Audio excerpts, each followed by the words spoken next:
नमस्कार, स्वागत आप सभी का मौसम तक चैनल पर। मैं हूं देवेंद्र त्रिपाठी। दोस्तों, 9 नवंबर को पूरे भारत में मौसम कैसा रहेगा, आइए जानते हैं नेशनल वेदर बुलेटिन में। सैटेलाइट तस्वीरों के अनुसार अगर देखें तो मध्य दक्षिण भारत के कई राज्यों पर ज़बरदस्त बादल हैं। दक्षिण भारत में खासतौर पर मध्य भारत के क्षेत्रों में महाराष्ट्र और कुछ मध्य प्रदेश के ऊपर भी बादल पहुंचे, गुजरात के ऊपर भी बादल पहुंचे, उड़ीसा छत्तीसगढ़ के ऊपर बादल पहुंचे। कल भी यहां पर बादल पहुंचने की संभावनाएं हैं, क्योंकि बंगाल की खाड़ी से जो सिस्टम सर्कुलेशन के रूप में था आगे बढ़ते हुए अरब सागर में पहुंचा और यहां पर निम्न दबाव बना। अब धीरे धीरे वो ग्रेजुअली कमज़ोर हो रहा है, क्रमशः कमज़ोर हो रहा है, उत्तर पश्चिमी दिशा में आगे बढ़ेगा। लेकिन इसके चलते जो रिदम हवाओं की बनी थी, बंगाल की खाड़ी से नमी वाली हवाएं, वो मध्य भारत के भागों में तमाम जगहों तक पहुंचने लगी हैं और इन हवाओं का असर मध्य भारत के भागों में कई जगहों पर रहने वाला है अगले 24 घंटों के दौरान। इसके अलावा उत्तर भारत के क्षेत्रों पर पहुंचा पश्चिमी विक्षोभ और इसके प्रभाव से बना सर्कुलेशन भी कुछ इलाकों पर असर डाल रहा है, लेकिन बहुत प्रभावशाली सिस्टम ना तो WD है और ना ही सर्कुलेशन। तो ना तो मैदानी इलाकों में बहुत ज़्यादा मौसम में तब्दीली हुई है और ना ही पर्वतीय क्षेत्रों में, लेकिन अगले 24 घंटों के दौरान यानी 9 नवंबर को इन उत्तरी क्षेत्रों में कई जगहों पर गतिविधियां बढ़ सकती हैं, ऐसी संभावनाएं नजर आ रही हैं। और अनुमान यह है कि कश्मीर से लेकर उत्तराखंड के बीच में, गिलगित बाल्टिस्तान मुजफ्फराबाद से लेकर लद्दाख के बीच में और मैदानी इलाकों में पंजाब, राजस्थान, हरियाणा तथा आसपास के भागों पर बादल पहुंचेंगे। इन बादलों का क्या असर होगा, कहां पर बारिश देंगे, आइए जानते हैं। उत्तर भारत के पहाड़ों पर गिलगित बाल्टिस्तान और मुजफ्फराबाद से लेकर लद्दाख के बीच में कई जगहों पर हल्की वर्षा, कुछ एक जगहों पर मध्यम बौछारें गिरने की संभावना या पहाड़ी हायर रीचेस पर बर्फ गिरने की संभावना दिखाई दे रही है। मैदानी इलाकों में अगर हम देखें तो पंजाब और हरियाणा तथा आसपास के इलाकों में भी कुछ स्थानों पर मौसम बदलेगा, लेकिन उससे पहले जम्मू कश्मीर, हिमाचल प्रदेश के कई हिस्सों में हल्की वर्षा या हल्की हिमपात होने की संभावना है। और हिमपात की गतिविधियां आपको उत्तराखंड के उत्तरी क्षेत्रों में भी शुरू होती हुई नजर आ सकती हैं और 2 दिनों तक ये गतिविधि उत्तर भारत के पर्वतीय क्षेत्रों पर और रहने वाली है इस WD के प्रभाव से। यानी 9 और 10 नवंबर को इन पर्वतीय क्षेत्रों में कई जगहों पर मौसम सक्रिय रहने वाला है। तो कई इलाकों में अगर एक टूरिस्ट के तौर पर यहाँ पर आप पहुंचे हैं तो आपको बर्फबारी का नज़ारा मिल सकता है। गुलमर्ग, काजीगुंड, पहलगाम, श्रीनगर और आसपास के इलाकों में, जम्मू, कटरा, उधमपुर में थोड़ी बारिश हो सकती है। डलहौजी, धर्मशाला और लाहौल स्पीति, कुल्लू मनाली में, उत्तरी हिमाचल प्रदेश में कुछ स्थानों पर वर्षा या हिमपात की संभावना है। निचले इलाकों में ऊना, शिमला, इन भागों में भी हल्की बारिश हो सकती है। देहरादून से लेकर नैनीताल और पंतनगर के बीच में चांसेस बहुत रेयर हैं, ना तो बारिश के और ना ही हिमपात के। और मैदानी हिस्सों में अगर हम देखें तो यहाँ पर पंजाब में, साथ ही साथ राजस्थान के कुछ उत्तर पश्चिमी क्षेत्रों में, जैसलमेर से लेकर ये जो बीकानेर और गंगानगर, चूरू के बीच का हिस्सा है, इन भागों में कहीं कहीं पर गतिविधियां थोड़ी बहुत हो सकती हैं। हालांकि बहुत ज़्यादा प्रोबेबिलिटी नहीं है, इसलिए मॉडल प्रेडिक्ट नहीं कर रहा है, ना GFS ना ECMWF। लेकिन अगर हम हवाओं की स्थिति देखें या संभावित बादलों की स्थिति देखें तो अगले 24 घंटों में यहाँ पर कुछ इलाके ऐसे हो सकते हैं, कुछ ज़िले ऐसे हो सकते हैं जहाँ पर वर्षा हो सकती है। पंजाब में अमृतसर, फजीलका, फरीदकोट, श्री मुक्तसर साहिब, बरनाला, मोगा, पटियाला, लुधियाना और आसपास के इलाकों से लेकर रूपनगर, नवांशहर, जालंधर, इन भागों में कुछ स्थानों पर वर्षा होने की संभावनाएं नजर आ रही हैं।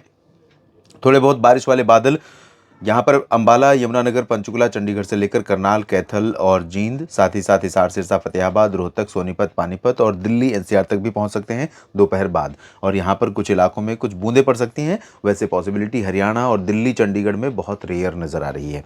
उत्तर प्रदेश के भागों में भी पहले लग रहा था कि बारिश हो सकती है इन भागों में, लेकिन अभी फिलहाल 9 नवंबर के लिए बहुत ज़्यादा प्रोबेबिलिटी नहीं है। हो सकती है, बादल ऐसे रहेंगे, नमी वाली हवाएं यहाँ पर रहेंगी कि कुछ थंडर क्लाउड्स यहाँ पर भी पहुँचे या यहाँ पर बने, लेकिन चांसेस बहुत कम है। और इसी तरह से नजीबाबाद और रामपुर, सहारनपुर, मुरादाबाद, मेरठ से लेकर शामली, बागपत और गाजियाबाद, गौतम बुद्ध नगर, बुलंदशहर, इन भागों में कुछ स्थानों पर इस तरह की संभावनाएं बन सकती हैं। उत्तर प्रदेश के शेष भागों में, राजस्थान के शेष भागों में ड्राई वेदर रहेगा और इन हिस्सों में थोड़ी सी उत्तर पश्चिमी दिशा की हवाओं का असर रहने के आसार हैं, लेकिन बड़ा इम्प्रूवमेंट पोल्यूशन के स्तर में नहीं होगा और बहुत राहत नहीं मिलेगी। यहाँ पर पूर्वी भारत के क्षेत्रों में देखें तो बिहार में पटना और गया से लेकर दरभंगा, भागलपुर, किशनगंज, पूर्णिया, अररिया, खगड़िया, शेखपुरा, लखीसराय, नालंदा, बक्सर, कैमूर और सिवान, गोपालगंज से लेकर चंपारण के बीच में ड्राई वेदर रहेगा सभी जगहों पर। और अगर हम झारखंड की स्थिति देखें तो पश्चिमी सिंहभूम हो या पूर्वी सिंहभूम, जमशेदपुर हो या रांची, दुमका, देवघर, डाल्टनगंज और धनबाद, झरिया, चतरा, पलामू, इन सभी क्षेत्रों में शुष्क मौसम रहेगा। इन दोनों राज्यों में भी सिमिलरली गंगीय पश्चिम बंगाल के शहरों में भी, मालदा, मिदनापुर और अलीपुरद्वार, दीघा, कोलकाता, हावड़ा, इन सभी जगहों पर शुष्क मौसम के आसार हैं।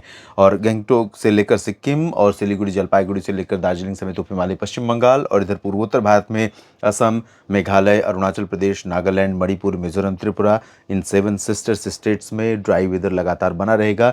इन राज्यों में, 7 राज्यों में जो पूर्वोत्तर भारत के राज्य हैं, यहाँ पर पिछले कई दिनों से बहुत कम बारिश हो रही है, जबकि नॉर्थ ईस्ट मानसून जब साउथ पेनिनसुलर रीजन पर बारिश दे रहा होता है, उस दौरान पूर्वोत्तर भारत में भी कई राज्यों में बारिश होती है। लेकिन इस बार बारिश यहाँ पर मानसून के वापस लौटने के बाद से बहुत दिनों से ज़्यादा बारिश नहीं हो रही है। अधिकांश जगहों पर मौसम मुख्यतः साफ और शुष्क बना हुआ है।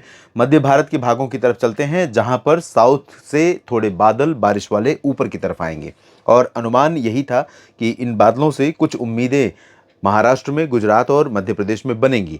लेकिन अभी फिलहाल मॉडल बिल्कुल भी इंडिकेट नहीं कर रहा है।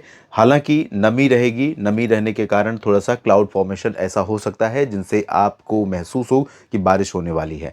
तो गुजरात के जो तटीय माफ कीजिएगा, तटीय इलाके हैं सौराष्ट्र के, और ये जो दक्षिणी पूर्वी रीजन है यहाँ पर कहीं कहीं पर, और कुछ मध्य प्रदेश के कुछ हिस्सों में थोड़े बादल ऐसे आ सकते हैं जिनसे आपको लगेगा कि बारिश हो सकती है। कुछ बूंदें पड़ भी सकती हैं यहाँ पर उज्जैन, इंदौर, भोपाल, बैतूल, खरगोन, खंडवा, धार और आसपास के इलाकों में, साथ ही साथ उत्तरी मध्य महाराष्ट्र और उत्तरी कोंकण, गोवा, इन भागों में भी, और गुजरात के इन क्षेत्रों में कहीं कहीं पर बूंदें पड़ सकती हैं। ऐसे बादल यहाँ पर पहुँच सकते हैं जो बूंदाबांदी दे दें, लेकिन चांसेस उसके बहुत कम है। पूर्वी मध्य प्रदेश में, महाराष्ट्र के विदर्भ में, छत्तीसगढ़, उड़ीसा में ड्राई वेदर रहेगा ऑलमोस्ट एंटायर रीजन में। लेकिन पुणे से लेकर के सांगली, सतारा, कोल्हापुर और आसपास के इलाकों में, मुंबई से लेकर अलीबाग, सिंधुदुर्ग, रत्नागिरी और गोवा, इन भागों में, दक्षिणी कोंकण, गोवा और दक्षिणी मध्य महाराष्ट्र में बारिश होने की संभावनाएं हैं। बाकी मराठवाड़ा और विदर्भ में ड्राई वेदर रहेगा।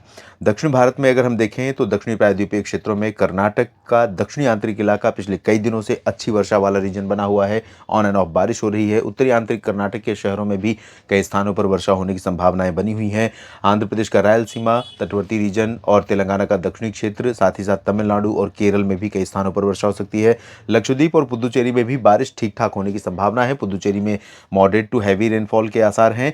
चेन्नई में भी अच्छी बारिश हो सकती है अगले 24 घंटों में। साथ ही साथ तंजावुर, कड्डलूर में भी बारिश हो सकती है। वेल्लोर, सेलम, कोयम्बटूर, तिरुचिरापल्ली, मदुरई और कन्याकुमारी, पंबन, इन भागों में हल्की से मध्यम बौछारें गिरने की संभावनाएं दिखाई दे रही हैं। और केरल में अगर हम देखें तो त्रिवेंद्रम से लेकर कोचीन और वायनाड, पलक्कड़ समेत तमाम उत्तरी और मध्य तथा दक्षिणी क्षेत्रों में हल्की से मध्यम बौछारें गिर सकती हैं। अंडमान व निकोबार द्वीप समूह का जो उत्तरी क्षेत्र है, यहाँ पर बारिश जरूर होगी, लेकिन दक्षिणी भागों में चांसेस बारिश के बहुत रेयर हैं। इस बुलेटिन में अभी इतना ही। लगातार बने रहिएगा मौसम तक चैनल और न्यूज़ मीडिया मंच के साथ। अपना ख्याल रखिए मौसम के बदलते मिजाज के बीच में, और साथ ही साथ लगातार मेरे साथ बने रहिए मौसम की हर एक जानकारी के लिए। धन्यवाद।